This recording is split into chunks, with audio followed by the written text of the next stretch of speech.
Hey, what's going on, guys? Patriot Prime here once again with another episode of the SITREP.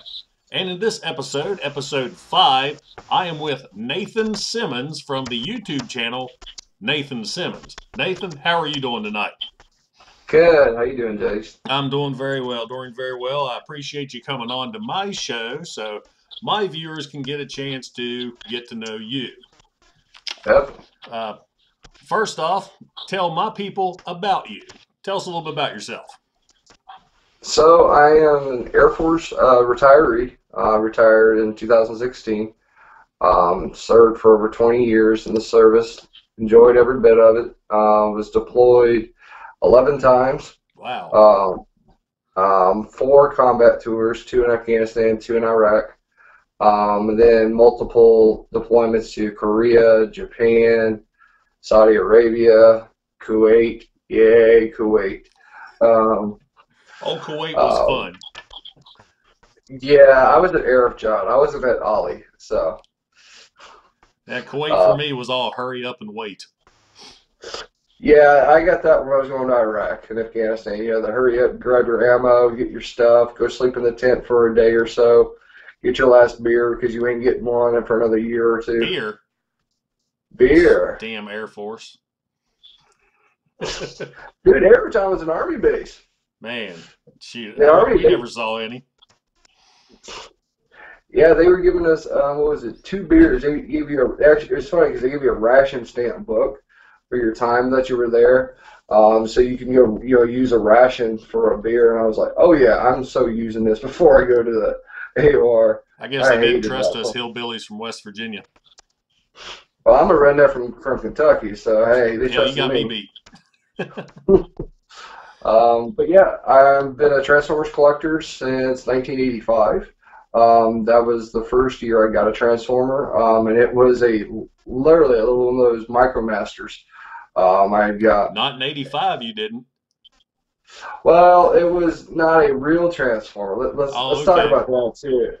Um, And we all right know how there's what happens when you get two guys who know Transformers together.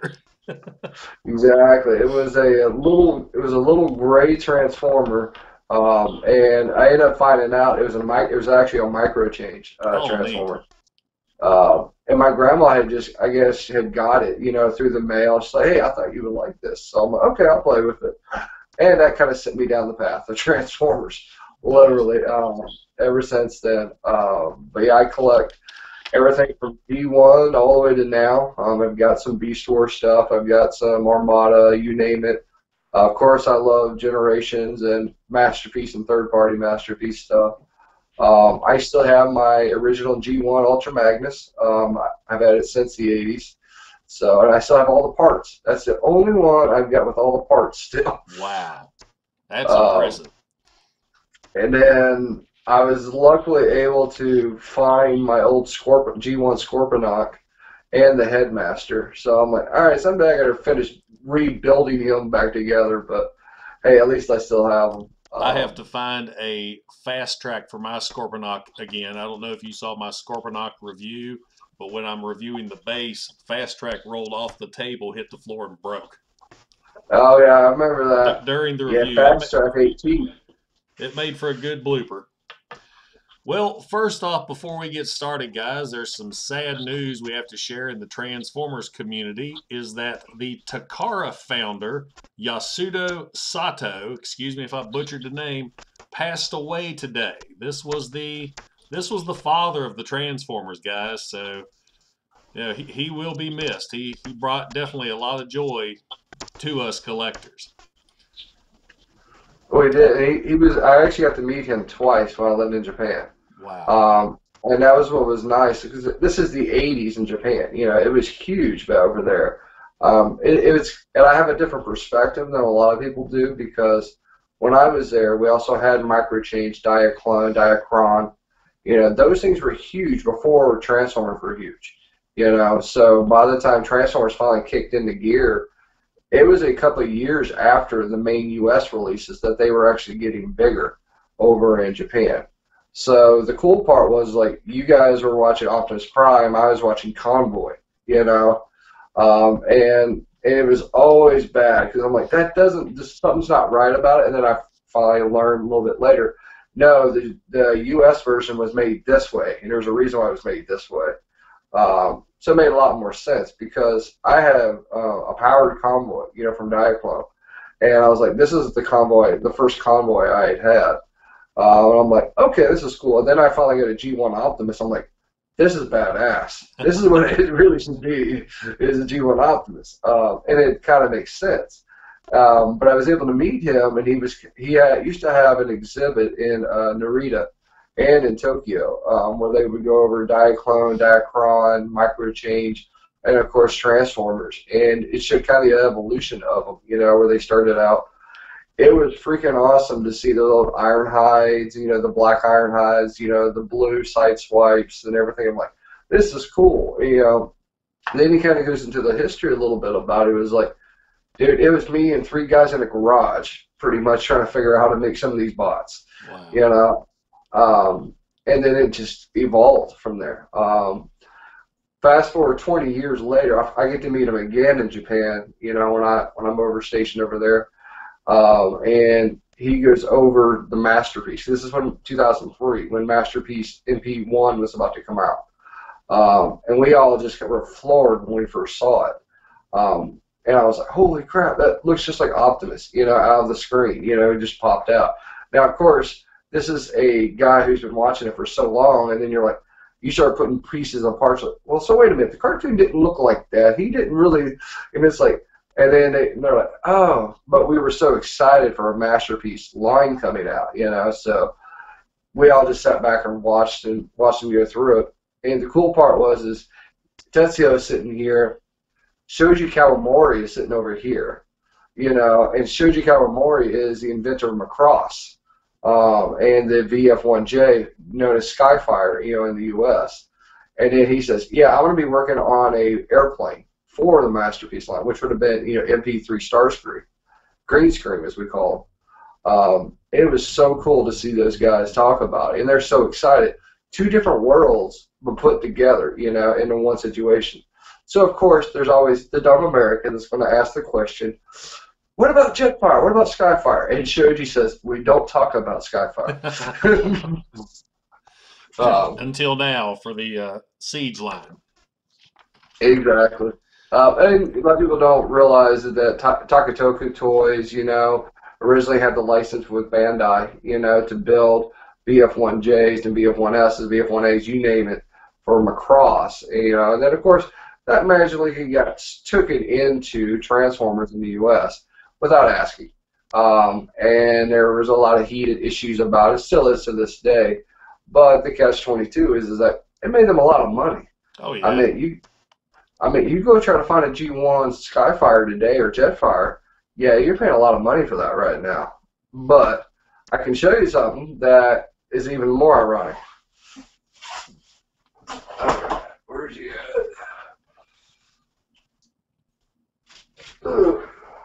I hope he doesn't fall apart. So, this is the real version. This is the Yamato 148 VF1S. That is This so is cool.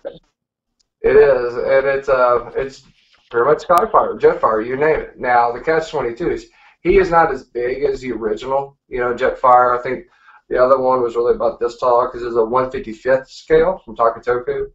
But to me, it still is a good representation of, you know, I like Macross as much as I like Transformers. So this works out great.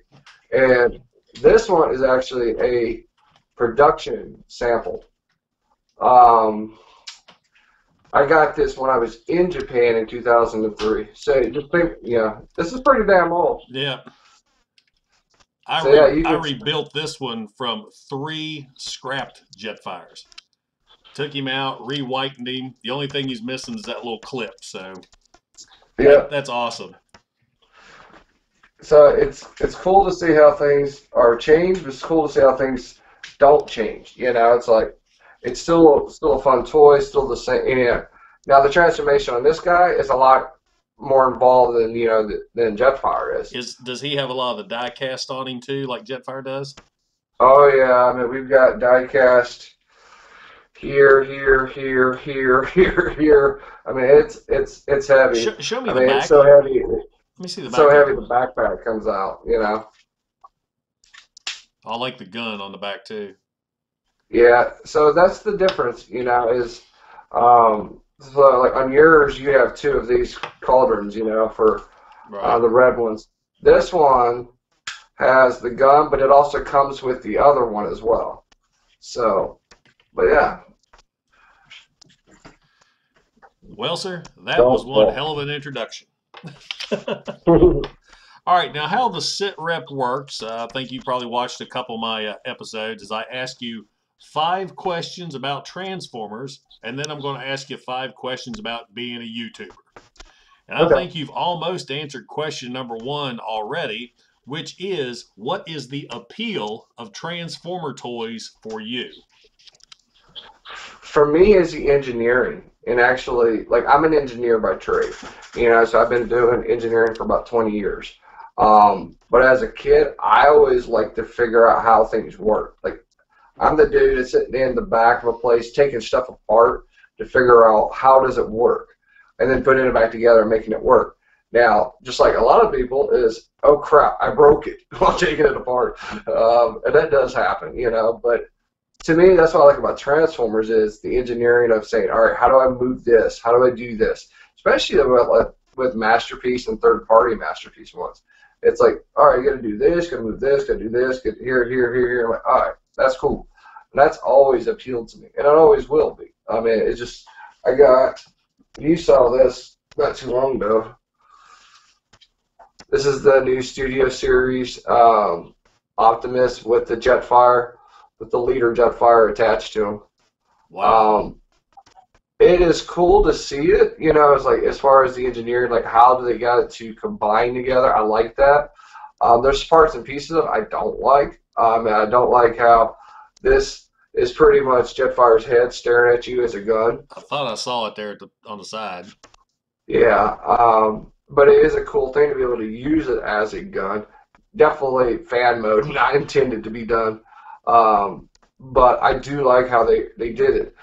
I will say I've got the original the original Jetfire from Revenge of the Fallen, and he's a lot bigger, a lot bulkier. Of course, and that of course makes Revenge of the Fallen Optimus huge.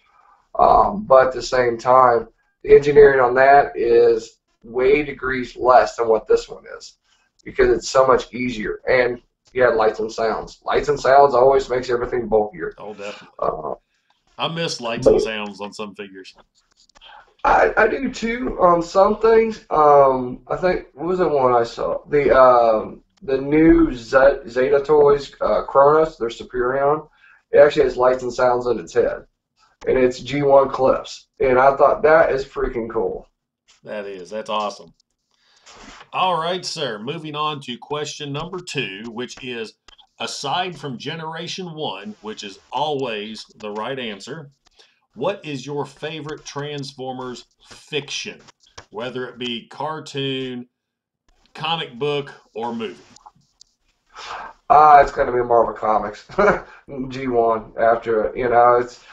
It's funny because they were tied hip by the hip. You talk about Larry Hama, you talk about the guys who wrote the books.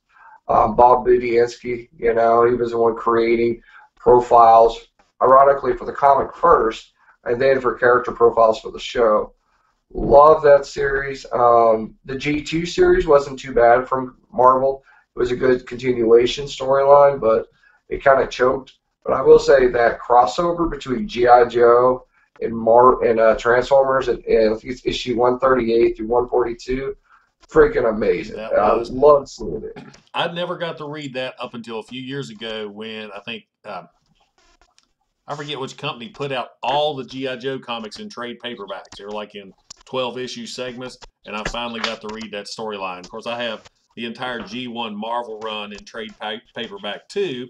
See, I didn't have an opportunity to watch the cartoon as a kid. I didn't get that where I lived out in the boonies unless I came down here in town to visit my grandparents. So the Marvel comics was my Generation 1 storyline. So I'm with you on that. Well, and the cool part is like I have all the G1 comics, the single issues, not trade paperbacks, all but two. And the problem being is, of course, size and space for 80 plus comics, but it's cool to actually have that old comic in your hand, too. That's why you guys know I'm a comic guy as much as I'm a toy guy.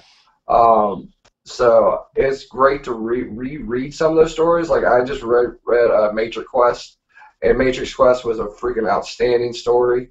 But then there's also another extension too, which is the Marvel UK comics of Transformers, and those are hard to find. I mean, literally trying to find those is like scraping the bottom of a barrel in the middle of nowhere. Yeah, I'm so disappointed that IDW scrapped their plans to trade paperback those. I have the first, I guess the only issues. It went up to 5, and they cut it off right before the good stories with the Time Wars and Target 2006. I mean, those were the ones I was looking most forward to reading.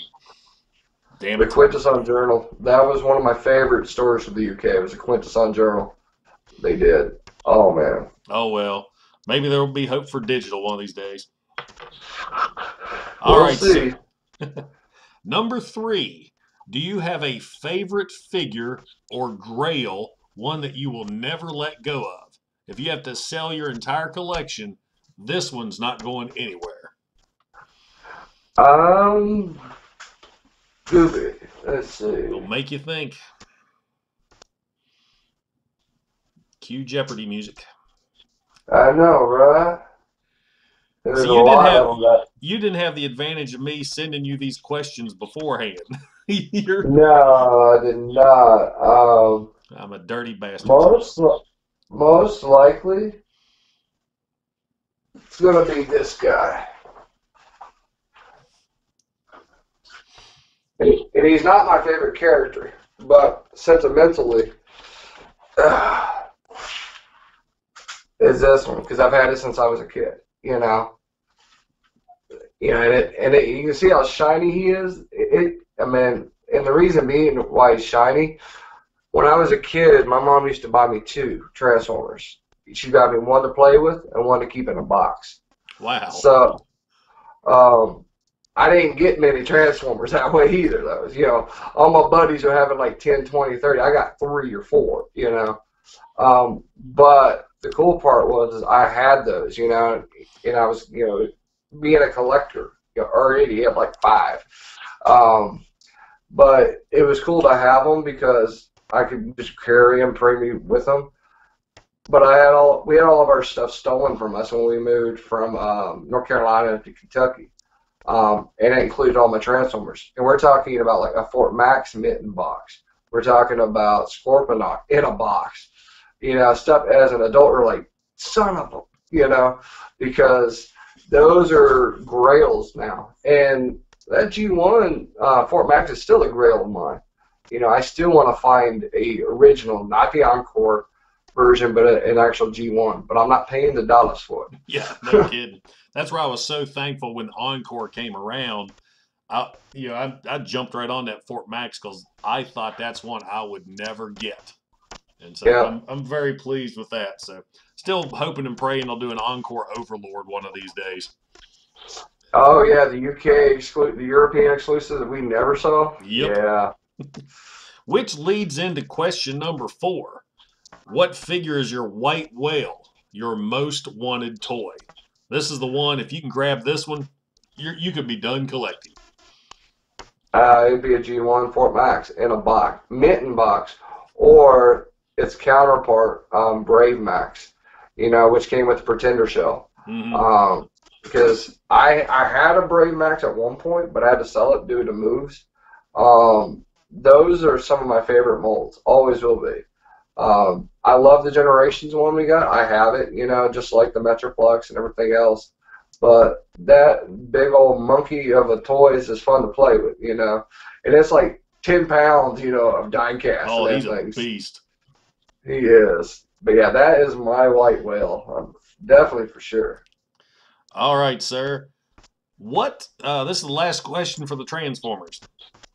What's your favorite Transformer character? Any fiction, any media. Hot Rod or Rodimus Prime. From From G1, of course.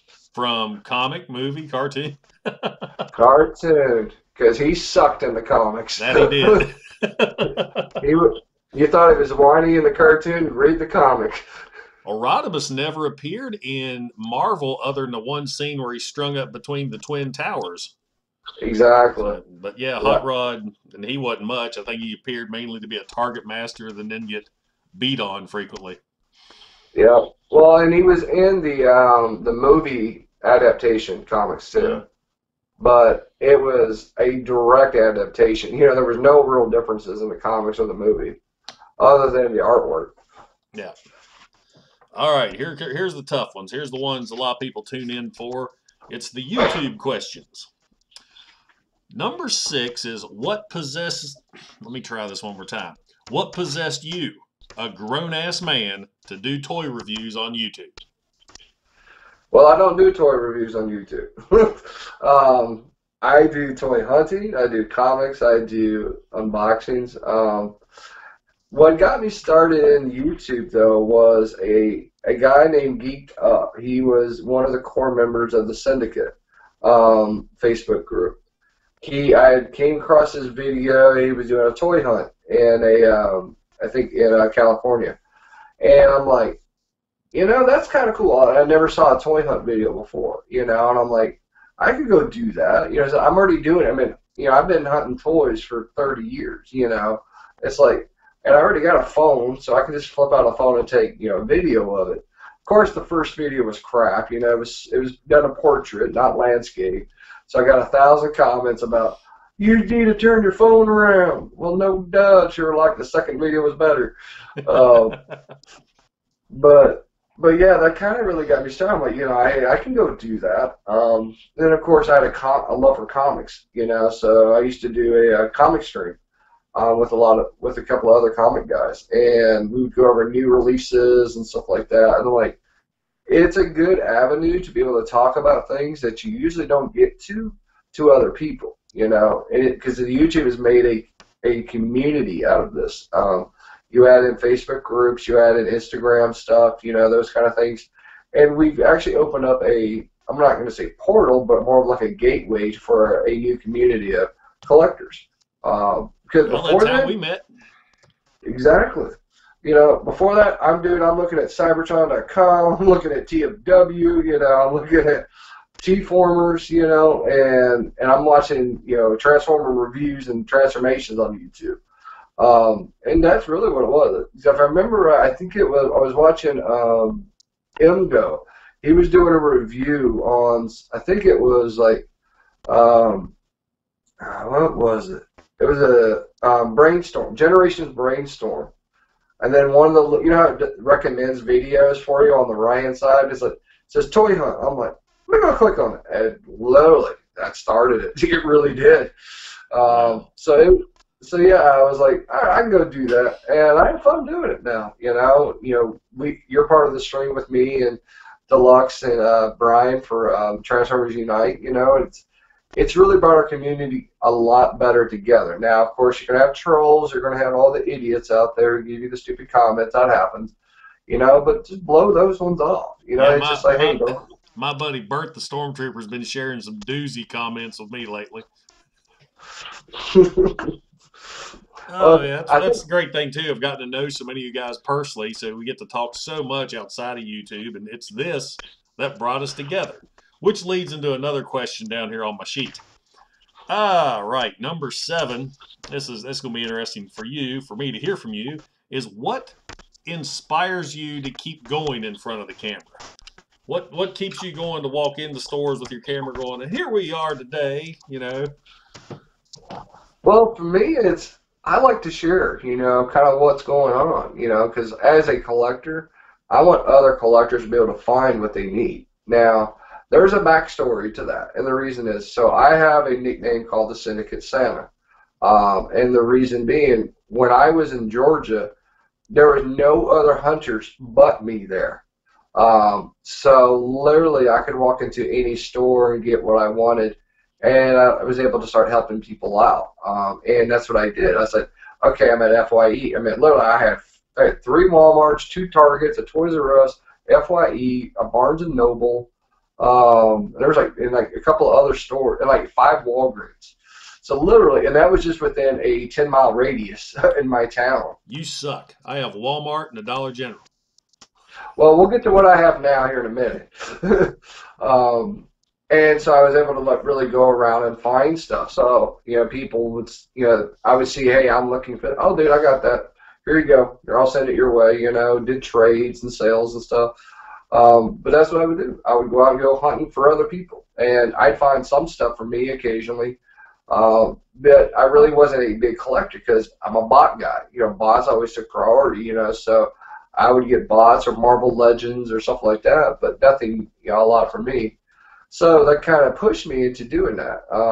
And so now I'm still doing the same thing. I'm still looking for other people, still doing the hunts and stuff because I like to. I have fun doing it, And it's got a lot better, I say, over the last 2 years than when I first started. First thing, look through the camera. Don't look through your eyes at what you're looking at because they can't see where your eyes are. They only can see what's in your camera. So I like doing that. I love streams because I like talking to people. And there's so many avenues that you can use YouTube or other outlets for. So yeah, I'm gonna keep going for a long time. Awesome. Until I get bored or get tired. All right, number 8. There are thousands of toy reviewers. Of course, you say you're not a toy reviewer, but let's just anyway. Thousands of toy reviewers on YouTube. What makes you different than the rest? What differentiates you from everybody else? For me, I have a call sign. I'm the redneck from Cali. Originally, I was a redneck from Georgia, which that really worked a little bit better when I was there. That lines up perfectly. But seeing as I'm originally from Kentucky, I'm a redneck, so I'm always going to be that way. So it's, it's the way I talk, the way I do things, the way my attitude is. And I do things a little differently. I don't edit a whole lot. And the reason being is like I'll do transitions and, whatever and stuff for the video, but I want people to see what's really there. I don't edit out, oh crap, oh shit, and stuff like that. I have to. I go on tirades if I screw up. No, see, for me, I don't. I mean, now I will say the only time I do edit something is like if there's kids involved. Like if you're in a toy aisle or something like that, and there's a bunch of kids. I'll do the blur out, or I'll just cut that little part out because I got a respect for families, and kids, so I won't do that to them. But yeah, it's pretty much raw. That's kind of how most of my stuff is. Same way with streams. You guys have seen it. I don't edit nothing. We talk and we go for it, and I don't care, because it's like it goes on my channel, and I don't care, I really don't. And the reason is I'm doing this for you guys to have fun. And most of our viewers are adults anyway. I mean, you look at your little demographics, all mine are from, I think my biggest graph is like 80% 40 to 45. Yeah, see, mine goes from, 18 to 29. My biggest one is from 30 to 39. And then the rest is 40 to 45. And it's because, hey, we've got this general public. Now the catch-22 being in these like Facebook groups and stuff like that, you interact with a lot of people. So you're able to talk to other people in different ages and whatnot. And so I like to be able to inspire newer collectors, out there to say, here's what you can do to have fun. There's all these toys, there's all this stuff. But at the same time, make them understand, hey, be an adult first. Don't go buy toys. Pay your bills. That's where a lot of us eat ramen. I'm on that mac and cheese ramen diet from the dollar store, so I highly advise the 27 cents ramen. Or my favorite, just get you a loaf of bread, cheese, and butter. You got grilled cheeses all week long. Oh, all you need is a big thing of bologna and a little bit of eggs. Have your fried bologna and egg sandwich with some cheese. All right. So this again, you always seem to answer the questions before I ask them. It's like you got a DeLorean back there. What is your thoughts on the Transformers social community, YouTube, Facebook, and do you have any special shout outs? Um, so Transformers community is a mixed bag. Okay, we have a lot of people that are positive, and then you have the naysayers, of course. You're going to see a lot of them worse in forums like TFW, Oh, Cybertron, those are T-Formers. horrible. You're going to see a lot of people that are condescending and stuff like that. But I would say that most of the people are pretty positive and helpful, trying to do things. Um, it's going to keep evolving that way just because of the dynamic we are in with the social media now. There's been a lot of changes that we've done. I mean, if you think about it, what was it?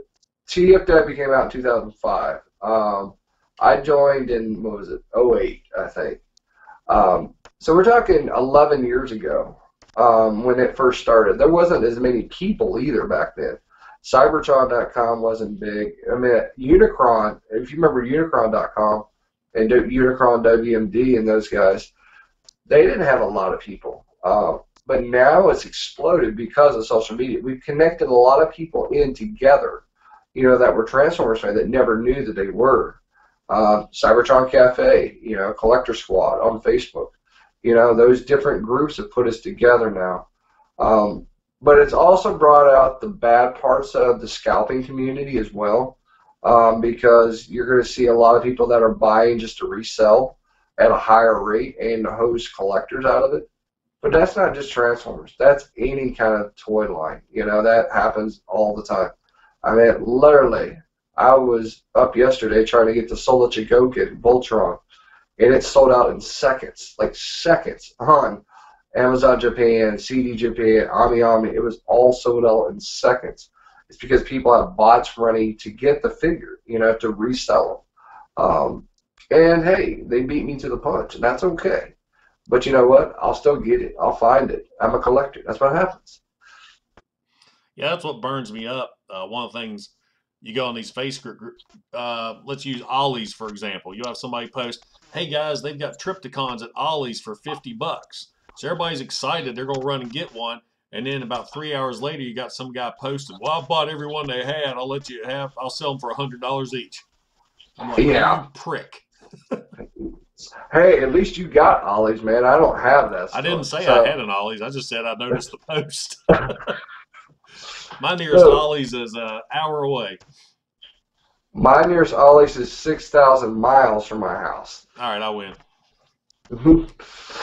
So it kind of goes back to our previous thing. We were talking about stores and what you have. Like when I was in Georgia, I had a lot. Okay, I have two Walgreens, a Walmart, and a Target. That is what I have now. And then a Ross and a TJ Maxx, which never have nothing. I was at a So, TJ Maxx in Beckley last weekend. First time I've seen Transformers forever, but they had like 8 Overlords. And they were $13 each, but I already have a couple, so I just let them sit. But that's the first time I've seen Transformer figures at a TJ Maxx in ages. the last ones I saw in TJ Maxx were Combiner Wars. And that's, remember when Onslaught and Silverbolt came out? Mm-hmm. And they had tons of those at TJ Maxx and at Ross. And that was really the last time I saw a lot of them. I got a Cogman, from the last night. I got that one at a Ross. That's it. I mean, ours don't really have Transformers a lot. And you can't count on Amazon much anymore because the scalpers jack the prices up, and then you're going to have to wait. It's a waiting game. That's why I'm glad the Hasbro Pulse opened back up. I was finally able to get an Ultra Magnus at retail price. And what I like about Yep. them, there is a limit too. You're not going to buy them out to resell later. So glad to see the Yep. Pulse coming back. And I got their Yeah, I was. exclusive now. Yeah, I got two of those boxes I got to open from Pulse because I ordered two things from them. But yeah, I'm glad. I mean, I would say too, the Pulse store is 1,000 times better than Hasbro Toy Shop ever was. I mean, and now that we all got free shipping for a year, it's even better. Oh yeah, Um, that's the first thing I checked on the 26th. Was that's when I ordered my Megatron because I wasn't really gonna. get this guy at first. I didn't like the look of him until I started seeing some reviews. So I hopped on there just to test and see if they'd honor that Hasbro premium. Whatever you order, you're enrolled. And as soon as I put him in my cart, it popped up premium member, free shipping. Yep. Yeah, I ordered a Silver Sable Marvel Legend first, and then I ordered that Combat Hero Megatron. I wasn't going to get the Megatron, and then freaking Deluxe put his review out of it, and I'm like, son of a, all right, I'm going to get it, you know, and I was like, all right. But, you know, it's going to be sad if we don't get a Combat Hero Optimus to go with it. Oh, no. You know. Yeah. And like everybody else, of course, I'm going to put this guy in front of my camera tomorrow. He's ugly as hell. All right, I'll give him that right now. That's G2, though. He's G2, but I would so much rather have, everybody says they want the green and purple one. I'd love to have the purple and gray one that was the combat hero, the Nerf shooting one. Yeah, I remember that one. Yeah, I had the blue and red, you know, G2 Optimus Combat Hero one for a long time, till I broke his arm. I had that one and actually sold it because I just didn't like the way it looked on my shelves. Of course, I have so many more Megatrons and Optimus Prime, which is funny coming from Patriot Prime, you know, but Megatron's always been my favorite character.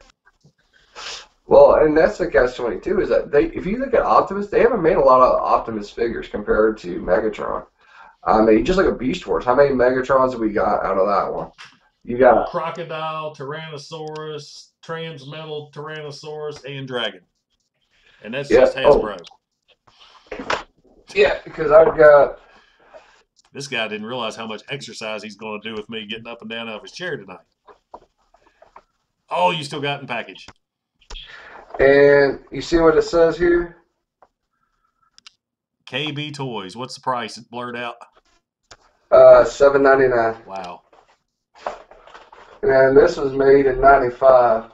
So I remember seeing that set in a 95, but I just kind of scoffed at it. I was like, what the heck is this? But when I discovered the Ultra, I think that was Ultra Class is what they called that Megatron. When I saw him, that's the one I had to have, and that's what reignited my collecting of Transformers. Yeah, see, I had the Ultra Megatron, the Ultra Optimus Primal when they first came out in '95, and I remember losing that mace thing that Optimus Primal had. And I don't know how I lost it because it's supposed to go in his arm. You know, it had a storage thing in his arm. I still lost it. I'm like, well, son of a, where did? And then I kind of gave up after that. And I think it always brings up the dynamic of G1 versus Beast Wars, you know, collecting, is that a lot of us G1 guys were not Beast Wars fans. You know, a lot of us that grew up with G1 were like, we're G1ers. That's what we are, you know. And then there was the Beast Wars guys who came in after the fact. But what it did do was open the gateway for newer collectors and newer people to watch Transformers. But then it kind of had these homages back to G1 where they brought Optimus, they brought Megatron, Unicron, you know, into Beast Wars. So I ended up rewatching it just a couple of years ago, going through all of the Beast Wars, Beast Machines, and all of that.